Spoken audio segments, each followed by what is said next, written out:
A Raleigh convenience store owner learns how long he will spend in prison. Just moments ago, a Wake County judge sentenced him to 5 to 7 years in prison. And it was a packed courtroom. After a 9-day trial, Zarka was convicted Thursday of voluntary manslaughter. WRAL's Chelsea Donovan has been covering this case from the start. Chelsea, what did Zarka say to try to sway the judge in this?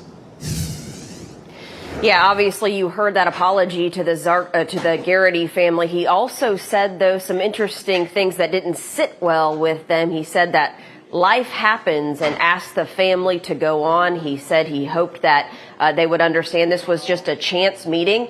And he also said something else that really stung, and that Mark Garrity would have not been killed had he not just put down that bag. But let's get you to the more important part of this, which is the sentencing that just happened moments ago by Superior Court Judge Keith Gregory, sentencing Zarka to the maximum part of the scale when it comes to voluntary manslaughter, but not aggravated, and that is 5 to 7 years in prison. He also ordered that he receive anger management while in prison, or if they don't have it, at least get it while it's out, and also 100 hours of community service post-release. One of the things that his attorney, Carl Knutson, asked for is that he have medical treatment while in prison, as they say he is now suffering from bladder as well as prostate cancer. Let's get you some video we shot earlier today. You can see Taiseer Zarka no longer wearing a suit, coming out in an orange and white jumpsuit, often with his head hung low, as the Garrity family spoke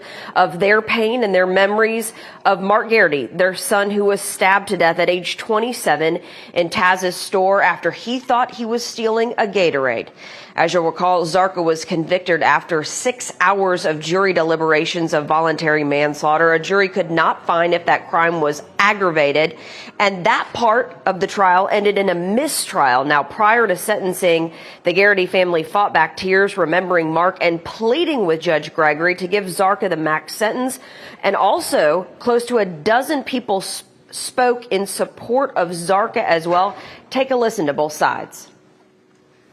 The defendant has no respect for human life, and he thought nothing of my son's life, never offered an apology, showed zero remorse, while my son was lying in the street, suffering and bleeding to death.